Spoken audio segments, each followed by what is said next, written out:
आपले लाडके श्रीकृष्ण महाराज, आपल्या संस्थेच्या संचालिका मॅडम, त्याचप्रमाणे आपल्या शाळेचे मुख्याध्यापिका, सर्व शिक्षक शिक्षिका, पालक आणि सर्व विद्यार्थ्यांनी आज या बक्षीस वितरणाच्या कार्यक्रमामध्ये मी पाहिलं की जेवढा उत्साह विद्यार्थ्यांना आहे त्याच्यापेक्षा जास्त उत्साह हा शिक्षकांना दिसतो.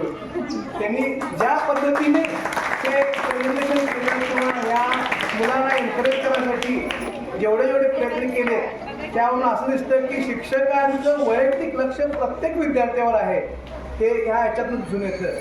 खरं म्हटलं तर हा जो स्पर्धा परीक्षा किंवा बक्षीस वितरणाचा कार्यक्रम असतो हा केवळ मुलांना प्रोत्साहित करणे, त्यांच्यामध्ये आत्मविश्वास वाढवणे आणि समाजामध्ये पुढं त्यांना भरपूर यश मिळावं यासाठी हे शिक्षक हे सर्व कार्यक्रम करत असतात, संस्थाही कार्यक्रम करत असतात.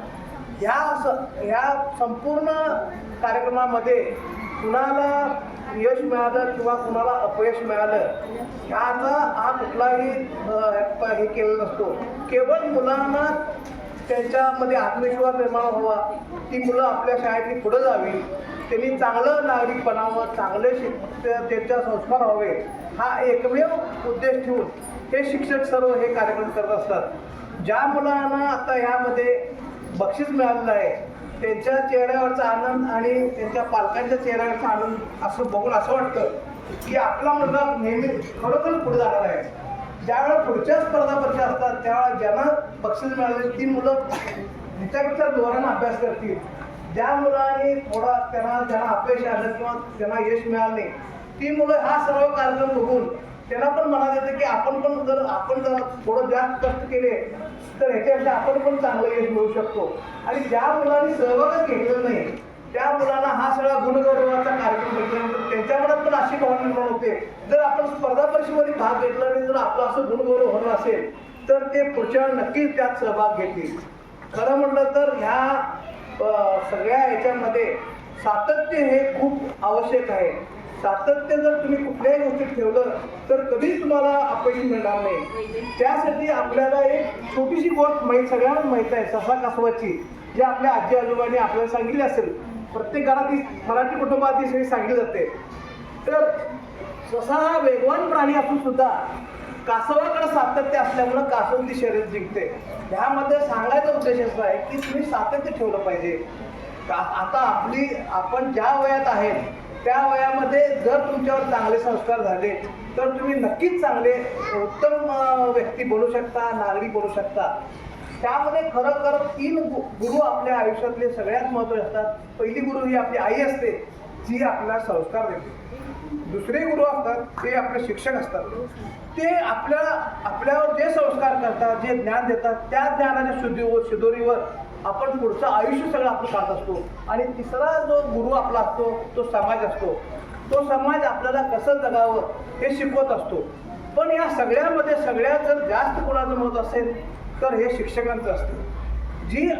मी आता बघितलं की प्रत्येक विद्यार्थीचं नाव तो काय करतो, त्याच्यात कुठला कलागुण त्याच्यामध्ये आहे, त्याच्याकडनं कुठली गोष्ट करून घेतला पाहिजे ह्या सगळ्याच्यावर लक्ष ठेवून ह्या सगळ्या शिक्षक स्टाफनी किंवा इथल्या आपल्या संचालक मंडळाने त्या मुलांच्यावर लक्ष ठेवून त्यांच्याकडनं तेच गोष्ट करून घेतली आणि त्यामध्ये त्यांना प्रावीण्य मिळवून त्यांना ही बक्षिसं राज्यस्तरीयची मिळाली आहेत. हे एकंदर ह्या बक्षीस समारोहात दिसून येतं.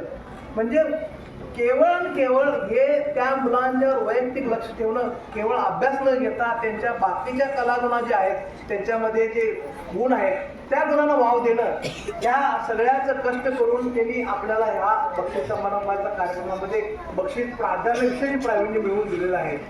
खरं म्हटलं तर ह्या ह्याच्यामध्ये आपल्यामध्ये काय चतुरपणा कसा असावा किंवा चाणक्षपणा असावा, समजसूचकता कशी असावी हे सर्व गुण हे आपल्याला शिक्षक वेळोवेळी सांगत असतात. तुमच्याकडं ते करून घेत असतात. फक्त आपण ते व्यवस्थित त्याच्याकडे लक्ष दिलं पाहिजे आणि त्याप्रमाणे केलं पाहिजे. जर त्यासाठी मध्ये एक छोटीशी गोष्ट मी आपल्याला सांगायचं, आपण खूपच लहान मुलं आहेत, ती गोष्ट सांगितलं ती आपल्या लक्षात येईल. आपल्याला एक सरोवर असतं आणि त्या सरोवराच्या शेजारी खूप अशी फळाफुलांची झाडं असतात. त्या झाडावर एक माकड राहत असतं आणि त्या तलावामध्ये एक मगर राहत असते. त्या मगरीची आणि त्या माकडाची मैत्री होते आणि त्या झाडावरची जी गोड गोड फळं असतात ती मगरीला तो नेहमी देत असतो आणि ती मगर त्याला त्यासाठी त्या आपल्या पाठीवर बसून ती संपूर्ण त्या सरोवरामध्ये त्याला फिरवत असते. एक दिवशी त्या मगरीची बायको त्या मगरीला म्हणते की मला त्या माकडाचं हृदय खायची माझी खूप इच्छा झाली आहे आणि मला ते हृदय तुम्ही द्या. त्याप्रमाणे दुसऱ्या दिवशी ज्यावेळेला ते माकड त्या पाठीवर बसतं मगरीच्या आणि मगर त्याला घेऊन पाण्यात जात असते आणि तलावाच्या मधोमध गेल्यानंतर ती मगर थांबते आणि त्या माकडाला म्हणते की मला तुझं हृदय, माझ्या बायकोला तुझं हृदय खायचं आहे आणि मला तुझं हृदय पाहिजे. त्यावेळेला त्या माकडाच्या मनात आपल्या त्या संकटाची चाहूल होते आणि त्याच्याकडचा असलेला चाणाक्षपणा, तो चाणाक्षपणे म्हणतो की मी तुला माझं हृदय द्यायला तयार आहे, पण मी हे माझ्या अन्नासाठी या झाडावरून त्या झाडावर उड्या मारत असतो, त्यामुळं मी हृदय माझं काढून मी त्या झाडावर ठेवलेलं आहे, त्यामुळे तू मला झाडाकडे घेऊन गेलास तर मी ते तुला हृदय द्यायला तयार आहे. ते मगरीला ते खरं वाटतं आणि मगर त्याला घेऊन त्या झाडाकडे येते आणि झाड जवळ येते तेव्हा ते माकड उडी मारून झाडावर जाते आणि सांगतंय की असं कधीच असत नाही, हे हृदय नेहमी आपल्याजवळच असतं. तर ह्याचा सगळ्यात सांगण्याचा मध्यमार्ग असा आहे की आपल्याकडं ह्या शैक्षणिक याच्याबद्दल चाणाक्षपणा, चतुरपणा हा पण निर्माण व्हावा, आपण समाजामध्ये एक चांगला नागरिक व्हावं, आपल्याला येणाऱ्या संकटावर कशी मात करावी या सगळ्याचं शिक्षण हे आपले शिक्षक आपल्याला देत असतात. आपल्याला विविध परीक्षामध्ये भाग घेण्यासाठी प्रवृत्त करत असतात. आपल्याला त्यामध्ये यश मिळो अगर अपयश मिळो, पण आपल्यामध्ये सर्व ठिकाणी जाऊन एखादी गोष्ट करण्याचा आत्मविश्वास निर्माण करणं, त्याला प्रोत्साहन देणं हेच या संपूर्ण बक्षीस समारंभाचं फलित आहे असं मला वाटतं. आणि आपल्या सर्व विद्यार्थ्यांना जे बक्षीस मिळालं, मला असं वाटतं की मुलांना जवळजवळ 75% मुलांना इथं बक्षीस मिळालेलं आहे आणि त्याचा तुम्ही व्यवस्थित सदुपयोग करा. जीवनामध्ये आपल्याला बऱ्याच गोष्टींना अजून तोंड द्यायचं आहे. हे स्पर्धात्मक युग आहे, या स्पर्धेमध्ये आपण टिकून राहायचं असेल तर सगळ्यात महत्त्वाची गोष्ट ही सातत्य पाहिजे. माणसाच्या दृष्ट्या असं म्हटलंय की एखादी गोष्ट जर तुम्ही 21 दिवस सलग केली त्या वेळेला तर ती आपल्या आयुष्याची सवय बनून जाते. त्यामुळे शिक्षक जे तुम्हाला शिकवतात किंवा जे काही सूचना करतात त्या सूचनांचं तुम्ही तंतोतंत पालन करा. तुम्ही जीवनामध्ये अतिशय यशस्वी व्हावे आणि ह्या शाळेचं पर्यायाने ह्या सर्व शिक्षकांचं तुम्ही नाव लौकिक गाजवावं. कारण का आतापर्यंत मी असं बघितलेलं आहे की सगळ्यात आपला विद्यार्थी जर सगळ्यात कुठल्या जर उच्च पदावर गेला तर त्याचा सगळ्यात जास्त आनंद हा शिक्षकांना होत असतो आणि ते सांगत असतात की हा माझा विद्यार्थी आहे. त्यांची त्यामध्ये कुठलेही वैयक्तिक स्वार्थ नसतो. त्यांना एवढंच वाटत असतं की आपण शिकवलेला विद्यार्थी हा नेहमी पहिल्या रांगेत जायला पाहिजे, चांगल्या स्तरावर जायला पाहिजे आणि पर्यायानं त्यानं स्वतःच्या कुटुंबाचं आणि शाळेचं पण नाव केलं पाहिजे. ते ह्यामधला सगळ्यात उद्देश त्या शाळेचा ह्या स्पर्धाचा उद्देश असतो. खरं म्हटलं तर कुणाला यश मिळालं किंवा कुणाला अपयश मिळालं ह्याचं कुठलंही मूल्यांकन इथं केलं जात नाही. केवळ आपण सगळ्यांनी पुढं जावं हा त्यामधला उद्देश असतो. आत्ताचा हा कार्यक्रम एकदम सुंदर झालेला आहे. मॅडम नुसता खूप सुंदर ऐकून केलेलं आहे. मी एकंदर सगळं बघितलं तर मुलांच्या पेक्षा सुद्धा जास्त उत्साह या सर्व शिक्षकांना आहे आणि तो असाच तुमचा उत्साह कायम राहावा. कारण का दरवर्षी वेगवेगळी मुलं येत असतात पण उत्साह तुम्हाला कायम ठेवावा लागतो.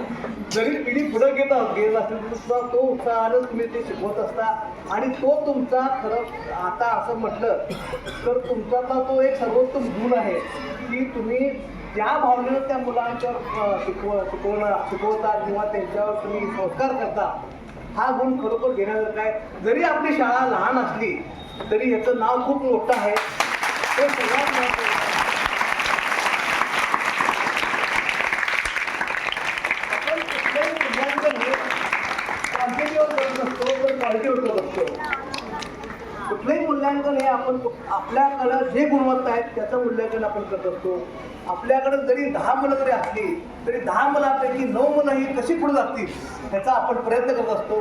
त्यामुळे शिक्षकांनी सुद्धा ह्या शाळेच्या मुलांच्यावर जेवढं प्रेम केलं आहे जेवढं त्यांचे पालक करतात त्याच्यापेक्षा जास्त प्रेम ह्या सर्व शिक्षकांनी केलंय असं मला इथे दिसलं कारण त्या मुलामध्ये पालकांना जे त्याच्या आपल्या मुलामध्ये काय गुण आहेत, त्याला काय आवडतं, त्याला कुठल्या करिअरमध्ये त्याला इंटरेस्ट आहे हे पालकांच्या पेक्षा शिक्षकाला जास्त असं मला वाटतं आणि त्याप्रमाणे त्यांना तो रोल घेऊन त्या परीक्षेमध्ये त्यांना पाठवलेला आहे आणि त्यामध्ये त्यांनी त्या मुलांनी आपलं कर्तृत्व आपण प्रावीण्य मिळेल असं दिसतंय. एकंदर मी ह्या सर्व कार्यक्रमाबद्दल एवढंच म्हणेन की आपण शिक्षकांच्या ह्याच्याप्रमाणे वागून त्याचं सातत्य ठेवून आपण पुढं भविष्यात असंच यश मिळवावं, आपण पण अशा एखाद्या कुठल्या तरी कार्यक्रमाला पुढं अतिथी म्हणून जावं अशी मी तुम्हाला सदिच्छा व्यक्त करतो. मला या शाळेमध्ये आपल्या सर्वांना अध्यक्षांनी मला बोलवलं, मला मनोगत व्यक्त करण्याची संधी दिली त्याबद्दल मी सर्वांचं मी धन्यवाद मानतो, सर्वांचे आभार मानतो आणि आपण माझं व्यवस्थित एवढ्या लहान मुलांसमोर बोलणं हे शांतपणे ऐकून घेतलं त्यामुळे मी त्यांचं पण मी धन्यवाद देतो.